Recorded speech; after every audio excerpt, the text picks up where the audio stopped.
인공지능 AI가 지금 세상을 정말 말 그대로 뒤흔들고 있죠. 엄청난 기대감도 있지만 솔직히 그만큼 혼란스럽고 불안한 마음도 드는 게 사실입니다.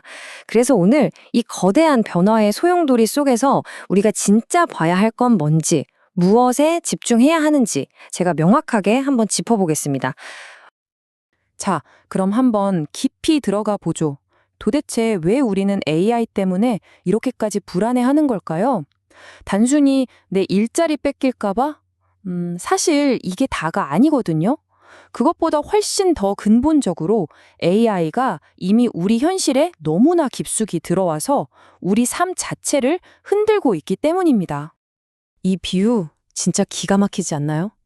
똑똑하지만 가끔 멍청한 짓도 하는 포닥. 심지어 불평도 없이 밤새 일하고 전기만 주면 된대요. AI가 가진 그 양면성 있잖아요. 엄청나게 강력하고 효율적인데 동시에 어딘가 좀 기묘하고 그래서 살짝 섬뜩하기까지 한? 이걸 이보다 더 잘 표현할 수 있을까요? 저는 없다고 봅니다. 이건 무슨 공상과학 영화에나 나올 법한 얘기가 아닙니다. 실제로 우리 현실에서 벌어진 정말 가슴 아픈 사건이에요. AI라는 존재가 벌써 우리 감정에 얼마나 깊게, 어쩌면 위험하게까지 파고들 수 있는지를 아주 극명하게 보여주는 사례죠. 자, 그리고 이런 모든 막연한 불안감들은 결국 딱 이 질문 하나로 모이게 되죠. 아마 다들 마음속으로 한 번쯤은 생각해 보셨을 거예요. 그래서 내 일자리는 AI가 내일 뺏어가는 거 아니야? 하지만 그 대답이요, 생각보다 훨씬 더 복잡합니다. 그냥 네, 아니요로 끝날 문제가 아니라는 거죠. 자, 그럼 이제부터 이 두려움의 프레임을 한번 확 바꿔보겠습니다. 전문가들은 이걸 좀 다르게 보거든요. 일자리가 그냥 사라진다, 이런 단순한 문제가 아니라는 거예요. 우리가 일이라고 부르는 것의 의미, 그 정의 자체가 완전히 재정의되고 있다는 겁니다. 거의 10년 전이죠. 2015년에 AI 분야의 대부라고 불리는 분이 이런 폭탄 선언을 합니다. 당시에 정말 난리가 났었죠. 의료계는 물론이고 사회 전체가 술렁였습니다. 자, 그런데 결과는 어땠을까요? 예측은요? 완전히 180도 빗나갔습니다. 오히려 영상의학과 의사에 대한 수요는 더 늘고 몸값은 더 비싸졌어요. 아니, 도대체 어떻게 된 일일까요? 바로 여기에 답이 있습니다. 영상의학과 의사가 하는 일을 자세히 뜯어보니까 AI가 잘하는 이미지 분석, 이건 전체 업무의 20%밖에 안 됐던 거예요. 나머지 80%는 동료 의사랑 협력하고 환자랑 상담하고 연구하고 훨씬 더 복합적인 인간의 일들이었던 거죠. 그러니까 AI가 특정 업무, 즉 태스크는 자동화했지만 이 모든 걸 아우르는 직업 자체를 대체하지 못한 겁니다. 아주 중요한 포인트죠. 그러니까 핵심은 바로 이겁니다. 일자리가 대량으로 사라진다는 생각에서 이제 벗어나야 해요. 현실은 뭐다? 업무가 대량으로 재정이 된다. 즉, 내 직업을 구성하던 수많은 일거리들, 그 조합이 바뀌는 겁니다. 이제 우리의 초점은 직업이 아니라 내가 하는 일의 내용이 어떻게 변하는가에 맞춰져야 합니다. 이게 바로 AI를 가장 건강하게 그리고 생산적으로 바라보는 관점입니다. 강화 기술. 나를 대체할 경쟁자가 아니라 나와 합쳐져서 내 능력을 훨씬 더 강하게 만들어주는 그런 증폭 장치 같은 도구로 보는 거죠. 더 많이, 더 잘, 더 빨리 일할 수 있게 도와주는 겁니다. 자, 그런데 여기서 또 다른 중요한 질문이 생깁니다. AI가 인간의 능력을 강화하는 도구라면 이 도구를 누가 어떻게 쓰느냐에 따라서 엄청난 격차가 생기지 않을까요? 네, 맞습니다. 바로 AI 디바이드, 새로운 AI 적차의 문제입니다. 두 가지 길이 있다고 볼 수 있어요. 첫째, 전문가의 길. 이분들은 AI를 자기 지식에 더해서 뭐랄까 강력한 개인 비서처럼 쓰는 거죠.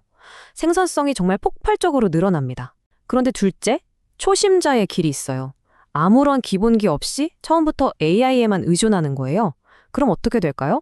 핵심 역량을 키울 기회를 놓치고 결국 AI 없이는 아무것도 못하는 의존적인 상태에 머무를 위험이 커지는 겁니다.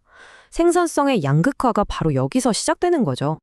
이걸 탈숙련이라고 부릅니다. 이건 전문가에게도 아주 위험한 함정이에요. 생각해보세요. 우리가 평소에 잘 쓰던 근육도 안 쓰면 약해지잖아요. 머리도 똑같습니다. AI에 막혀버리고 특정 능력을 안 쓰기 시작하면 그 능력은 서서히 녹슬고 사라져버리는 거죠. 비행기 조종사들을 생각해보면 답이 바로 나옵니다. 요즘 비행기 자동 항법 장치 정말 뛰어나잖아요. 그런데도 조종사들은 왜 주기적으로 직접 비행기를 모는 훈련을 받을까요? 바로 이 탈숙련을 막기 위해서입니다. 도구를 쓰더라도 그 도구가 도와주는 핵심 능력만큼은 절대 잃어버리지 않겠다는 거죠. 이게 바로 핵심입니다.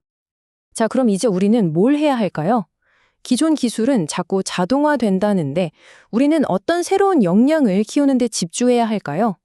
한 가지는 확실합니다. 그 답이 AI보다 코딩 더 잘하기 같은 건 절대 아니라는 거죠. 훨씬 더 근본적인 차원의 역량이 필요합니다. 전문가들은 이걸 메타 기술이라고 부릅니다.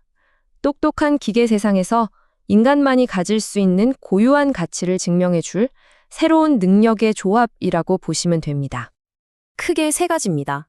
첫째, 메타인지. 내가 뭘 알고 뭘 모르는지를 정확히 아는 능력이에요. 이게 있어야 AI를 제대로 부릴 수 있죠. 둘째, 소프트 스킬. 다른 사람과 공감하고 협상하고 협력하는 능력. 이건 AI가 흉내낼 수 없는 인간 고유의 영역입니다.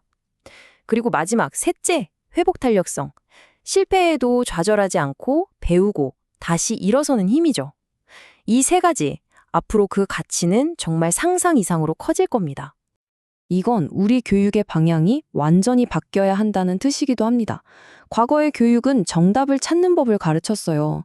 하지만 이제 AI가 정답은 훨씬 더 잘 찾습니다. 미래의 교육은 그래서 올바른 문제를 정의하는 법을 가르쳐야 합니다. 정답 찾기는 쉬워졌으니 어떤 질문을 던질 것인가? 바로 여기서 인간의 진짜 가치가 드러나는 시대가 온 거죠. 자, 이제 거의 다 왔습니다. 한 걸음 더 크게 물러나서 이 모든 변화가 우리 사회 전체에 던지는 메시지는 뭘지 한번 생각해 보죠. 역사에서 교훈을 찾을 수 있어요.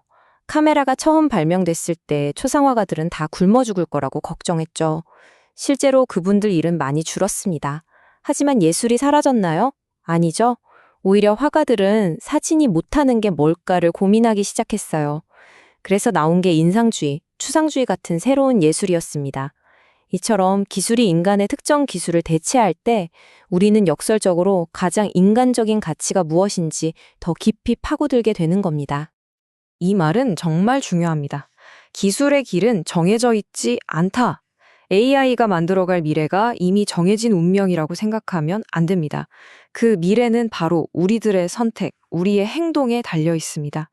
우리는 이 거대한 변화의 구경꾼이 아니라 직접 스토리를 써내려가는 작가여야 합니다. AI가 우리 세상을 완전히 새롭게 정의하고 있습니다. 이건 이제 피할 수 없는 현실입니다. 그렇다면 남은 질문은 딱 하나입니다. 그 새로운 정의를 과연 누가 쓸 것인가? 이것이야말로 지금 우리 모두에게 던져진 가장 중요한 질문이자 도전이고 또 기회일 겁니다. 오늘 이야기 여기까지입니다. 감사합니다.